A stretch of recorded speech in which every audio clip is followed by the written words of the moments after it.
Setiap orang memiliki rahasia di dalam diri mereka. Kebanyakan mereka menyimpan sesuatu yang tabu dan terlarang untuk diungkapkan.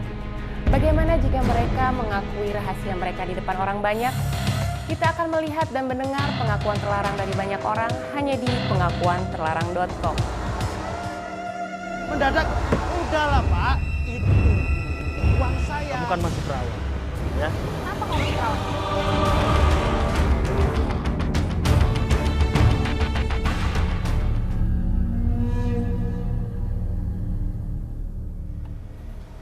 Pemirsa, kami telah menerima ribuan kisah dalam pengakuanterlarang.com. Kali ini kami akan menceritakan sebuah kisah dari seseorang yang menyebut dirinya Dini. Dini adalah seorang mahasiswa yang rela melakukan sebuah pengorbanan demi kebahagiaan keluarganya. Pengorbanan seperti apakah yang dilakukannya? Kita ikuti kisahnya hanya di pengakuanterlarang.com.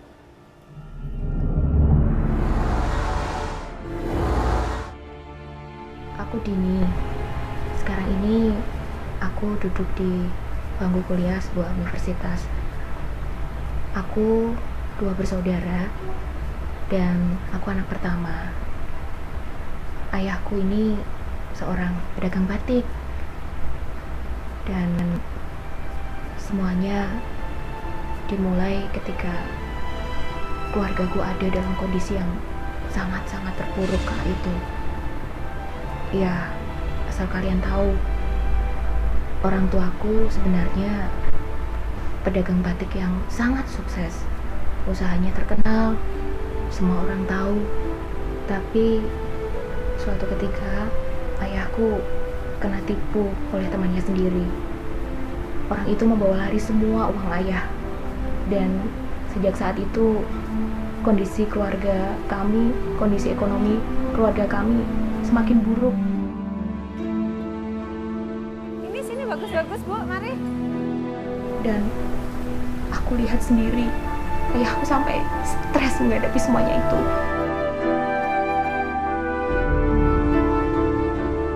Semua usaha ayahku yang tersisanya sebuah kios yang kecil, dan itu membuat aku sangat sedih, membuat aku sangat terpukul. Aku ingin bantu, tapi aku nggak tahu harus bagaimana. Aku nggak punya daya.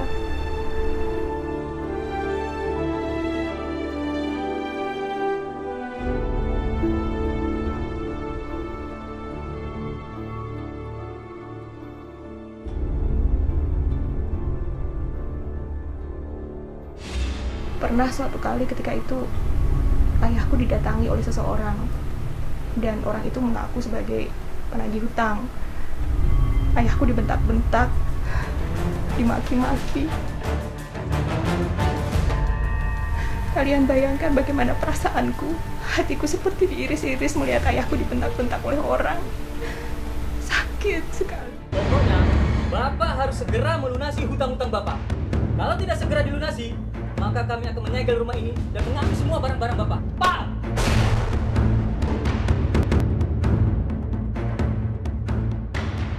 Saya pasti akan mengembalikannya Pak. Hanya kalau dalam waktu-waktu ini kami belum bisa Pak. Ini kan saya sedang mengejar orang yang sedang bawa lari uang saya. Allah! Kami gak peduli dengan semua alasan Bapak dan masalah keluarga Bapak. Yang kami tahu, Bapak harus segera mungkin melunasi hutang-hutang Bapak. Atau rumah ini kami lelang. Ayahku dibentak-bentak di depan mataku sendiri, tapi aku tidak bisa berbuat apa-apa. Pokoknya, Bapak harus melunasinya sekarang. Sekarang! Aku sungguh-sungguh takut, tapi aku nggak bisa apa-apa. Aku kasihan banget sama ayahku. Apa yang harus aku lakukan? Aku nggak tahu. Pokoknya, Bapak harus melunasinya sekarang. Sekarang!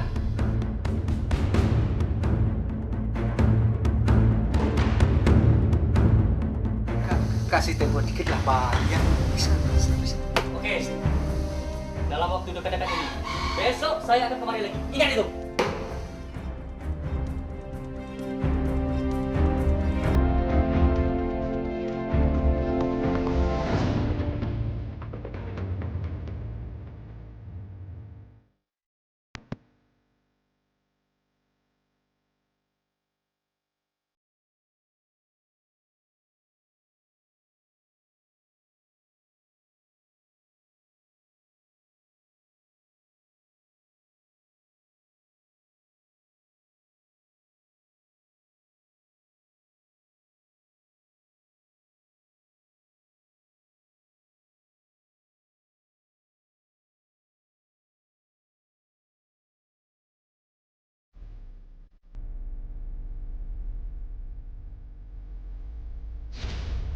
Sampai suatu ketika ada temanku yang minta tolong untuk nganterin temen dia nyari batik. Nah, namanya itu Pak Andre. Ya, namanya Pak Andre. Pas banget, kebetulan banget. Siapa tahu aja dia ini borong batik ya kan. Terus aku ajak aja dia langsung ke kios batik ayahku. Ya, siapa tahu untung Pak Andre ini bisa jadi pelaris lah di kios kami. Mungkin dengan bawa pelanggan seperti Pak Andre ini, aku bisa bikin hati ayah senang. Ya memang aku nggak pernah tahu Pak Andre itu siapa sampai aku dan Pak Andre tiba di kios ayahku. Ya, sampai di kios ayahku malah kaget. Dia langsung mukanya merah, dia marah-marah, dia maki-maki Pak Andre nggak karuan seperti itu. Dan sebelumnya tuh aku nggak pernah lihat ayahku sampai semarah itu. Gara-gara kamu, Andre. Aku nggak tahu ada apa. Kenapa sampai ayah seperti itu, marah yang luar biasa. Sebetulnya siapa Pak Andre ini sampai ayah marah besar seperti ini? Aku nggak tahu. Saya datang ke sini tuh mau minta maaf. Gara-gara kamu coba kayak gini gimana? Ini Bisa-bisanya kamu ketemu dia. Itu teman kuliah. Oh, Kepalaku seperti dipukul dari belakang. Saya tuh cuma Tahu nggak, ternyata Pak Andre itu orang yang menipu ayahku. Aku jadi merasa sangat bersalah sama ayah. ngomong dari tadi Nggak tahu ngomong. harus nggak tahu harus gimana lagi. Sepertinya aku ini membuka luka lama ayah. Aku berusaha menahan emosiku. Kamu ketemunya di mana kok seperti ini jadinya? Cuma nunjukin alamat dia, Bu. Tahu nggak, Din? Gara-gara dia, keluarga kita tuh jadi berantakan seperti ini. Aku nggak tahu kalau dia tuh punya masalah sama keluarga kita.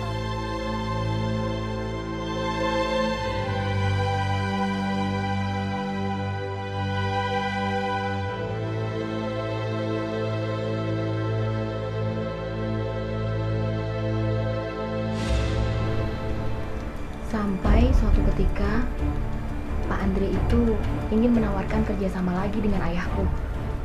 Dari kemarin kan saya sudah bilang Bapak, enggak, saya itu juga korban penipuan Pak.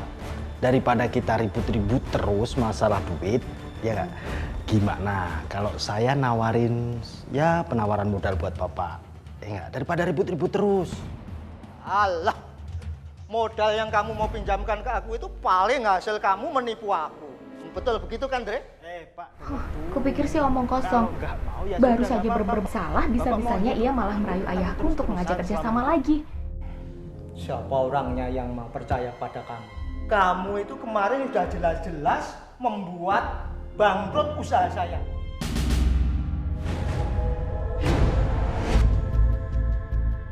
Nah, ini sudah jelas-jelas. Seperti ini, kamu lalu nawarin lagi modal. Siapa orangnya yang mau percaya, Andre? Kamu Pak, kan jelas-jelas penipu, Andre. Hehehe, ntar dulu Pak, denger dulu. Bapak mau hidup ditagih hutang terus Pak? Hah? Mau? Ya siapa orangnya yang mau begitu? Tapi anehnya, ayahku itu malah seperti apa ya, terhipnotis gitu. Dan ayahku pengen bekerja sama lagi dengan orang itu, pengen kerja sama lagi dengan Pak Andre. Dan bahkan Pak Andre ini berjanji untuk meminjamkan uangnya untuk modal ayahku usaha lagi. Punya saya. Jadi terserah saya, Bapak mau mengembalikan kapan? Yang jelas modalnya dipakai buat usaha Bapak, nanti kalau udah jalan balikin ke saya. Gampang tak? Saya kayaknya mau nyoba percaya kepadamu dan saya mau ambil pinjamannya dari kamu. Oh siap. Bagaimana? Bisa diatur. Nah. Oke? Oke, bisa diatur. Oke, Andre. Singkatnya, kesepakatan itu terjadi. Ayahku bisa melunasi semua utang-utangnya dan dagangan ayahku juga bertambah. Dia sepertinya sangat bahagia